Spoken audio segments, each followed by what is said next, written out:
Olá pessoal, aqui é ele. Sim, eu, Will. Trazendo para vocês mais um personagem interessante para o nosso quadro, pessoas que você já viu, mas que não conhece. E hoje, meus amigos, lhes trago aquela que pode ser considerada como uma das mães do feminismo e fundadora da Planned Parenthood, a maior organização pro-aborto dos Estados Unidos. Margaret Sanger. Antes de irmos para o vídeo, peço mais uma vez pela sua ajuda deixando o seu like. E se novo, te convido a se inscrever no canal. Deixe o seu comentário, ele é muito importante. E seguindo daqui em diante vou deixar o vídeo rolando e nós encontramos no próximo da série. E que o Criador cuide de todos nós. Adeus pessoal.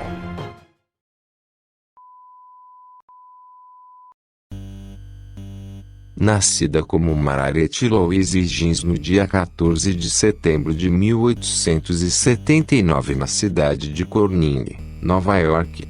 Filha de Michael N.C. Higgins e Anne Purcell Higgins, católicos de origem irlandesa. Seu pai, Michael, havia imigrado para os Estados Unidos aos 14 anos, ingressando no exército na Guerra Civil como baterista aos 15 anos. Ao deixar o exército, estudou medicina e frenologia, mas acabou se tornando um pedreiro, cinzelando anjos, santos e lápides. Michael tornou-se ateu e ativista do sufrágio feminino e da educação pública gratuita. Anne acompanhou sua família ao Canadá durante a fome de batata. Ela se casou com Michael em 1869. Em 22 anos, Anne Higgins concebeu 18 vezes, dando à luz 11 vivos antes de morrer aos 49 anos. Sanger era a sexta de 11 crianças sobreviventes, passando seus anos de concurso submetidos à partilha de tarefas domésticas e cuidado dos membros da família.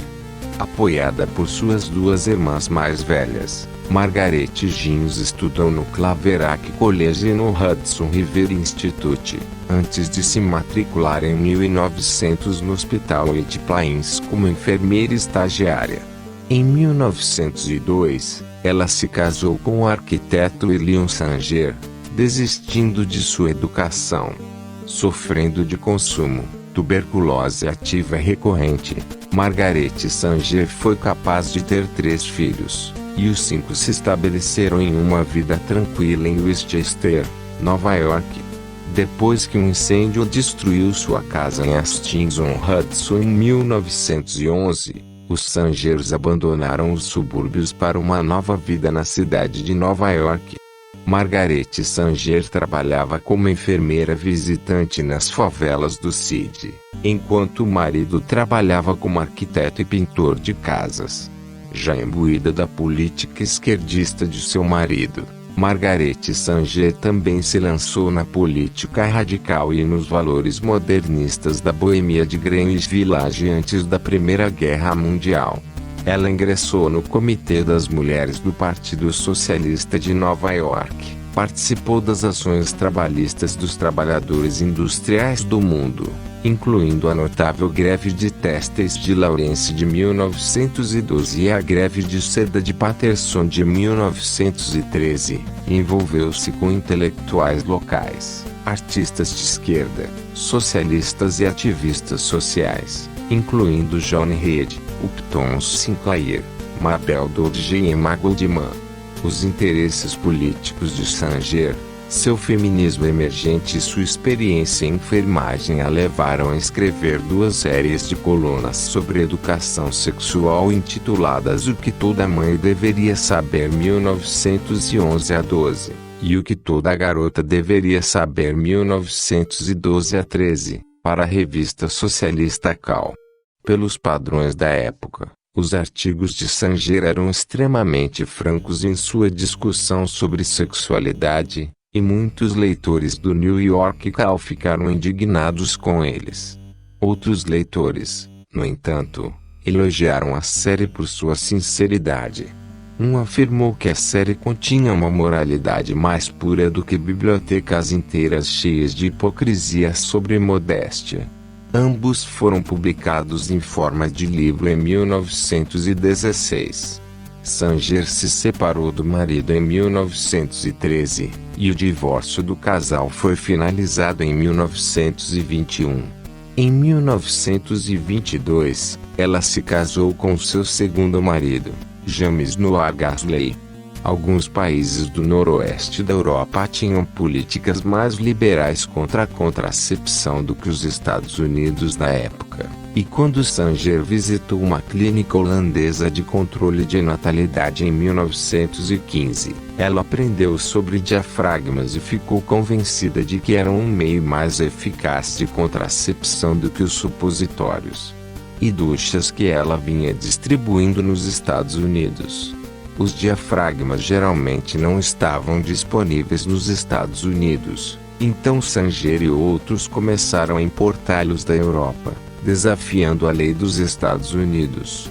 Em 16 de outubro de 1916, Sanger abriu uma clínica de planejamento familiar e controle de natalidade na 46 Lambeau Street, no bairro de Brownsville, no Brooklyn, a primeira desse tipo nos Estados Unidos.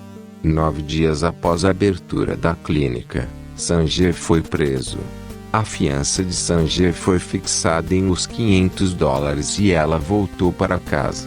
Sanger continuou vendo algumas mulheres na clínica até a polícia chegar pela segunda vez. Desta vez, Sanger e sua irmã, Ethel Birney, foram presas por violar uma lei do estado de Nova York que proibia a distribuição de contraceptivos. Após a Primeira Guerra Mundial, Sanger se afastou da política radical e fundou a Liga Americana de Controle de Natalidade (ABCL) em 1921 para ampliar sua base de apoiadores para incluir a classe média. Os princípios fundadores da ABCL foram os seguintes: defendemos que as crianças devem ser concebidas em amor, nascida do desejo consciente da mãe, e somente gerado em condições que possibilitam o patrimônio da saúde. Portanto, sustentamos que toda mulher deve possuir o poder e a liberdade para impedir a concepção, exceto quando essas condições puderem ser satisfeitas. Apesar da fachada de uma mulher que luta pelo direito das suas iguais, não tem como esconder da história de Margaret Sanger as suas íntimas ligações com a eugenia, coisa que era moda em seu tempo. Entendemos por definição de eugenia o estudo dos agentes sob o controle social que podem melhorar ou empobrecer as qualidades raciais das futuras gerações, seja física ou mentalmente. Sanger moldou o movimento eugênico na América e além, nas décadas de 1930 e 1940.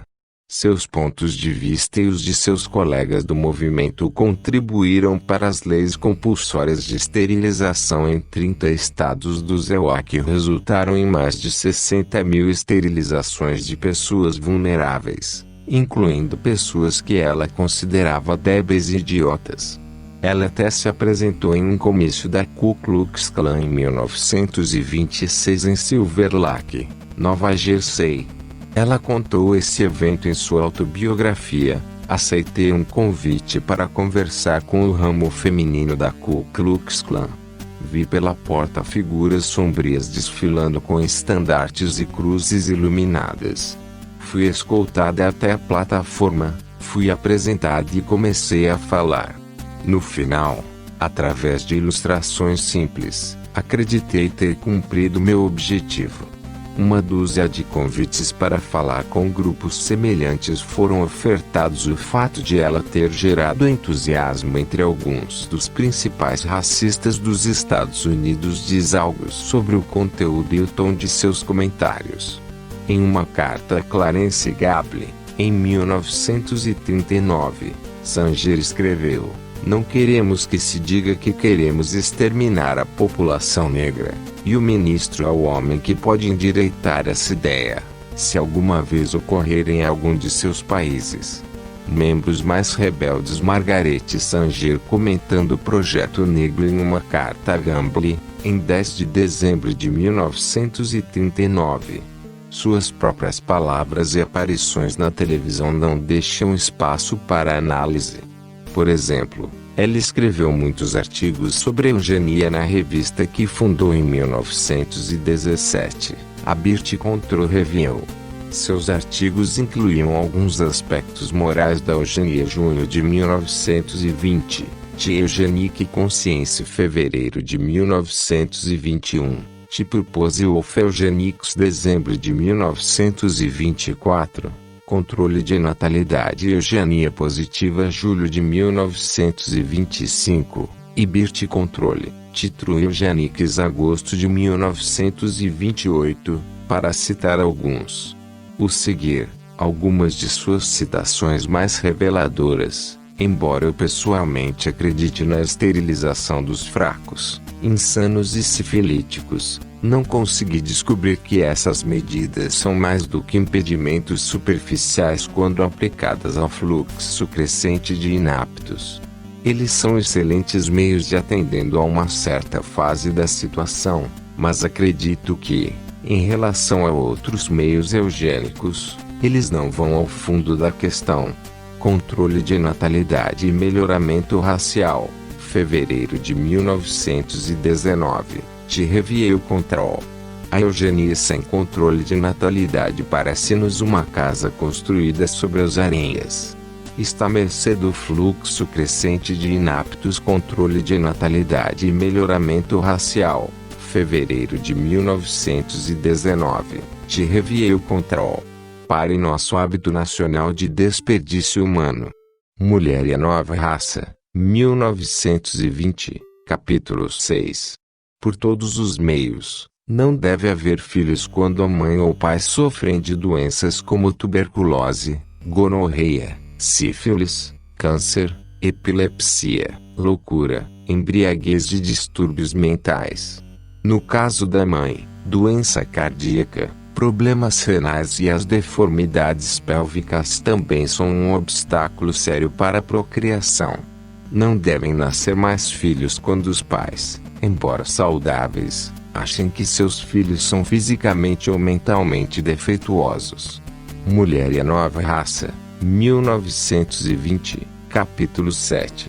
Os principais objetivos do Congresso da População seriam aplicar uma política rígida de esterilização e segregação àquele grau de população cuja progênie está contaminada ou cuja herança é tal que traços questionáveis podem ser transmitidos à prole, para dar certos grupos disgênicos em nossa população sua escolha de segregação ou esterilização. Um plano para a paz. 1932.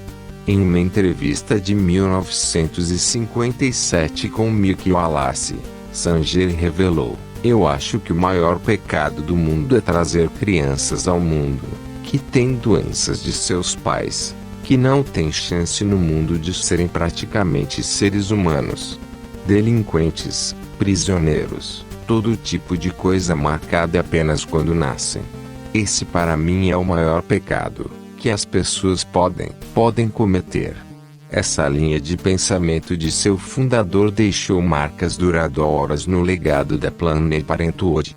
Por exemplo, 79% das instalações de aborto cirúrgico da Planned Parenthood estão localizadas a uma curta distância de comunidades negras ou hispânicas. O relatório dos Centros de Controle e Prevenção de Abortos revelou que entre 2007 e 2010, quase 36% de todos os abortos nos Estados Unidos foram realizados em crianças negras, mesmo que os americanos negros representem apenas 13% da nossa população. Outros 21% dos abortos foram realizados em hispânicos e 7% a mais em outros grupos minoritários, num total de 64% dos abortos nos EUA realizados tragicamente em grupos minoritários. Margaret Sanger teria ficado orgulhosa dos efeitos de seu legado. No final, Margaret Sanger morre de insuficiência cardíaca congestiva em 1966 na cidade de Tucson, Arizona, aos 86 anos, cerca de um ano após o caso da Suprema Corte do Delaware contra Connecticut, que legalizou o controle de natalidade nos Estados Unidos. Sanger está enterrada em Fishkill, Nova York, ao lado de sua irmã, Nancy Jeans, e seu segundo marido, Noah Ashley.